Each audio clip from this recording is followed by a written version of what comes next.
سلطان محمود غزنوی بہت بہادر بادشاہ گزرا ہے۔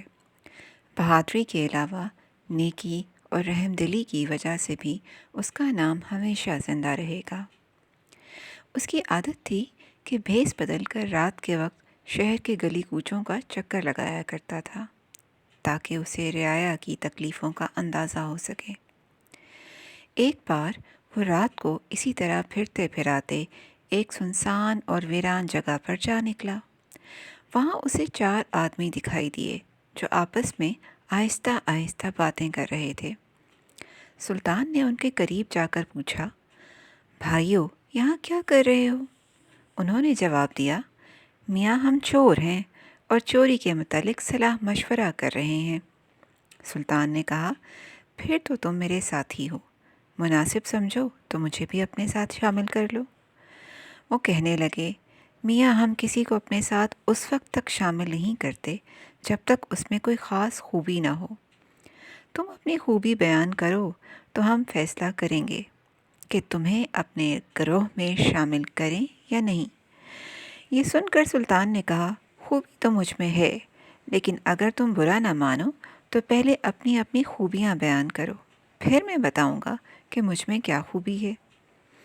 اس پر ایک چور نے کہا، میری خوبی یہ ہے کہ میں سونگھ کر خزانے کی جگہ معلوم کر لیتا ہوں، چاہے وہ کسی پہاڑ کے غار میں چھپا ہوا ہو یا سمندر کی تہہ میں پوشیدہ ہو۔ دوسرے چور نے کہا، میں جانوروں کی بولی سمجھتا ہوں۔ تیسرا چور بولا، میں مضبوط سے مضبوط تالے کو بغیر چابی کے کھول دیتا ہوں۔ چوتھے چور نے کہا، میری خوبی یہ ہے کہ جس شخص کو ایک بار دیکھ لوں، چاہے اندھیرے ہی میں کیوں نہ دیکھوں، دوسری بار دیکھنے پر اسے فوراً پہچان لیتا ہوں۔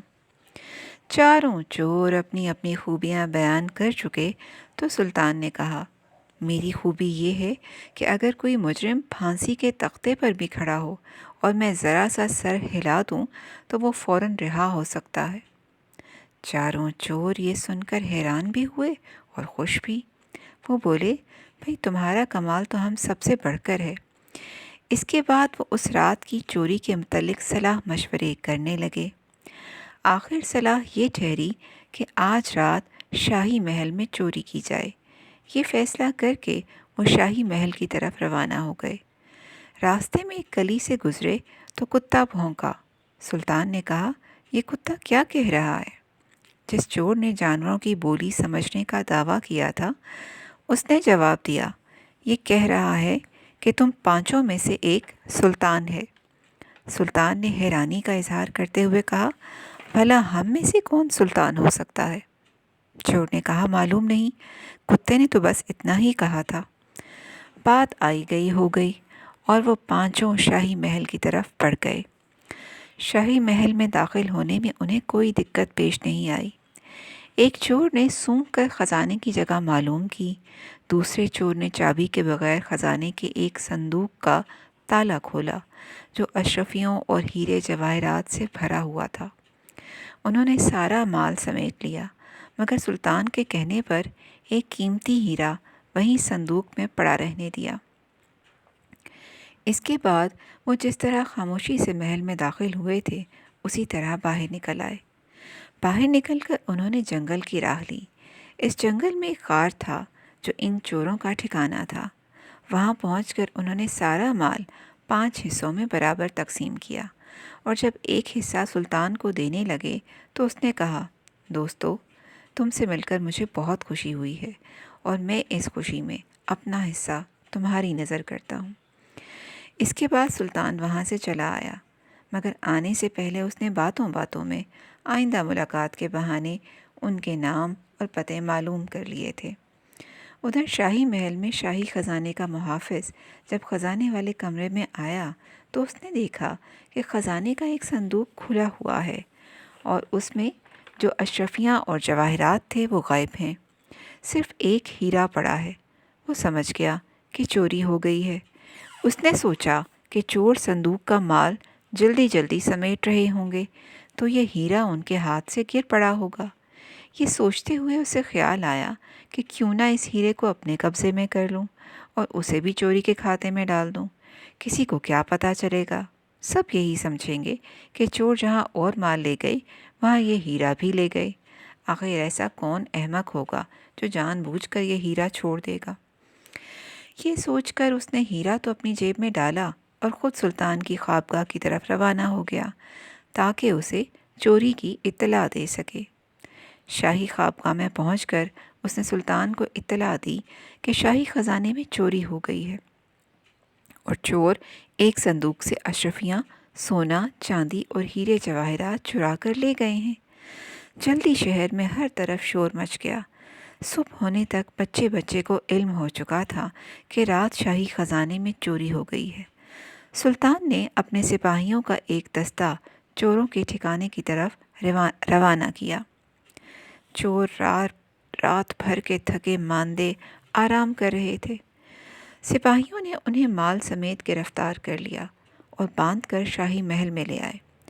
سپاہیوں نے چوروں کی گرفتاری کی اطلاع سلطان کو دی تو اس نے ہدایت کی کہ ان کو فی الحال میرے سامنے نہ لایا جائے اور پھانسی کی کوٹھری میں بند کر دیا جائے، مگر پہلے اس مال کو خزانے کی فہرست سے ملا کر دیکھا گیا تو معلوم ہوا کہ اس میں قیمتی ہیرا کم ہے۔ پڑتال کرنے والے افسر نے جب یہ بات چوروں کو بتائی تو انہوں نے کہا، میاں جس ہیرے کی تم بات کر رہے ہو ہم نے اٹھایا ہی نہیں تھا، اپنے 5ویں ساتھی کے کہنے پر وہیں صندوق میں چھوڑ دیا تھا۔ سلطان کو یہ بات بتائی گئی تو اس نے محافظ کو بلایا اور کہا، چوروں سے جو مال برآمد ہوا ہے اس میں سے ایک قیمتی ہیرا کم ہے۔ ان چوروں کا بیان یہ ہے کہ انہوں نے وہ ہیرا وہیں صندوق میں چھوڑ دیا تھا۔ کیا تم بتا سکتے ہو وہ ہیرا کہاں گیا؟ محافظ بولا، حضور ان چوروں کی بات کا کیا اعتبار؟ بھلا ایسا کون احمق ہوگا جو چوری کرنے آئے اور ایسا قیمتی ہیرا چھوڑ جائے؟ یقیناً وہ ہیرا بھی ان میں سے کسی کے پاس ہوگا اور اسے کہیں چھپا دیا ہوگا۔ سلطان نے محافظ کی یہ بات سن کر اسے رخصت کر دیا، مگر دل میں وہ کچھ اور ہی سوچ رہا تھا۔ اس نے خاص مقصد کے تحت ہی چوروں سے یہ کہا تھا کہ وہ ہیرا وہیں صندوق میں پڑا رہنے دیا جائے۔ اب وہ اگلا قدم مناسب وقت آنے پر اٹھانا چاہتا تھا۔ ادھر چور پھانسی کی کوٹری میں حیران ہو کر سوچ رہے تھے کہ سلطان کے جن سپاہیوں نے ہمیں گرفتار کر لیا ہے وہ ابھی تک ہمارے 5ویں ساتھی کو کیوں نہیں پکڑ سکے۔ ایک چور کہنے لگا، یار رات کتے نے جس بادشاہ کی خبر کی تھی کہیں وہ ہمارا 5واں ساتھی نہ ہو۔ دوسرا چور کہنے لگا، اگر رات واقعی بادشاہ ہمارے ساتھ تھا تو میں اسے پہچان لوں گا۔ اس کے بعد انہوں نے سپاہیوں سے کہا، ہمیں اپنے کیا کی سزا تو بھگتنی ہے، تم اتنی مہربانی کرو کہ ہمیں ایک بار بادشاہ کے سامنے پیش کر دو۔ سپاہیوں نے سلطان کو اطلاع کی تو اس نے محافظ خزانہ سے کہا، تم ان چوروں کے پاس جاؤ اور کہو کہ شاہی خزانے کی فہرست کے مطابق تمہارے پاس سے برآمد ہونے والے مال میں سے ایک قیمتی ہیرا کم ہے۔ جب تک تم وہ ہیرا پیش نہیں کر دیتے تمہیں سلطان کے حضور پیش نہیں کیا جا سکتا۔ محافظ خزانہ نے جا کر سلطان کی یہ بات چوروں سے کہی تو وہ چور سونگھ کر خزانے کی جگہ معلوم کر لیتا تھا۔ حیرانی سے محافظ کی طرف دیکھنے لگا۔ پھر اس نے محافظ سے کہا، جناب ہمیں سلطان کے دربار میں لے چلیے، ہم وہ ہیرا وہیں دربار میں ان کے حضور پیش کر دیں گے۔ محافظ خزانہ نے واپس جا کر یہ بات سلطان کو بتائی تو اس نے حکم دیا، اچھا انہیں لے آؤ۔ محافظ خزانہ واپس چوروں کے پاس گیا اور انہیں سپاہیوں کے پہرے میں سلطان کے دربار میں لے آیا۔ سلطان کے اشارے پر اس کے وزیر نے چوروں سے پوچھا، وہ ہیرا کہاں ہے؟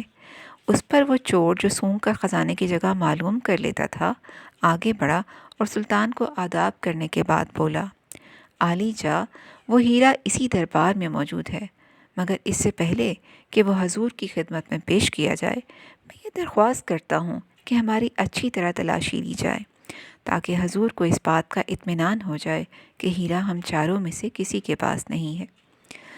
سلطان نے محافظ خزانہ کو اشارہ کیا اور اس نے باری باری تمام چوروں کی تلاشی لے کر اعلان کیا کہ کسی کے پاس ہیرا نہیں۔ اس پر وہی چور آگے بڑھا اور ایک دفعہ پھر سلطان کی خدمت میں آداب بجا کر لا کر کہنے لگا، عالی جاں آپ کے اس افسر نے ہماری تلاشی لے کر اطمینان کر لیا ہے کہ ہیرا ہم چاروں میں سے کسی کے پاس موجود نہیں۔ اب میں ہیرا آپ کی خدمت میں پیش کرنے لگا ہوں۔ آپ کے اس افسر کی ایک خفیہ جیب ہے۔ اس خفیہ جیب کے اندر ایک ڈبیا ہے اور وہ ہیرا اس ڈبیا کے اندر موجود ہے۔ اگر غلام کو اجازت ہو تو ہیرا اس ڈبیا سے نکال کر حضور کی خدمت میں پیش کرے۔ سلطان نے کہا اجازت ہے۔ چور محافظ خزانہ کی طرف بڑھا تو اس کا رنگ فک ہو گیا۔ چور نے اس کی خفیہ جیب سے ڈبیا نکالی اور اسے کھول کر ہیرا سلطان کی خدمت میں پیش کر دیا۔ چور ہیرا پیش کر کے پیچھے ہٹا تو سلطان نے محافظ خزانہ کی طرف نگاہ کی۔ خوف سے اس کا رنگ زرد ہو گیا، چہرے پر ہوائیاں اڑ رہی تھیں۔ سلطان نے سپاہیوں کو اشارہ کرتے ہوئے کہا گرفتار کر لو اسے اور لے جا کر قید خانے میں ڈال دو۔ سپاہی فوراً آگے بڑھا اور محافظ خزانہ کو گرفتار کر کے لے گئے۔ تمام اہل دربار حیرت سے یہ تماشا دیکھ رہے تھے۔ سلطان نے کہا اس نامراد کے متعلق ہمیں ایک عرصے سے اطلاعات مل رہی تھیں کہ یہ امانت میں خیانت کر رہا ہے، مگر اس کی خیانت ظاہر نہیں ہو رہی تھی کیونکہ یہ اپنا کام بڑی ہوشیاری سے کرتا تھا۔ مگر ہوشیار سے ہوشیار چور بھی ایک دن قابو میں آ جاتا ہے۔ اب ہم اسے ایسی عبرتناک سزا دیں گے کہ آئندہ کسی کو امانت میں خیانت کرنے کی جرت نہ ہو۔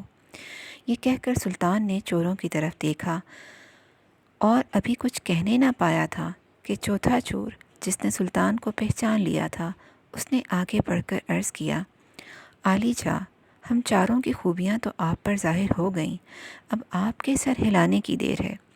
چور کی بات سن کر سلطان کو ہنسی آ گئی۔ اس نے وہ ہیرا جو ابھی تک اس کے ہاتھ میں تھا اس کی طرف بڑھاتے ہوئے کہا لو یہ ہیرا اور وہ تمام مال بھی جو تمہارے پاس سے برآمد ہوا تھا۔ تم سب آزاد ہو اور جہاں جانا چاہو جا سکتے ہو۔ تم پر یہ نوازش اس لیے نہیں کی جا رہی کہ تمہاری وجہ سے ہم ایک بددیانت افسر کو پکڑنے میں کامیاب ہوئے ہیں، بلکہ ہم دنیا کو یہ بتانا چاہتے ہیں کہ امانت میں خیانت بہت بڑا جرم ہے۔ چوری کو معاف کیا جا سکتا ہے مگر امانت میں خیانت چاہے وہ معمولی سی ہی کیوں نہ ہو معاف نہیں کی جا سکتی۔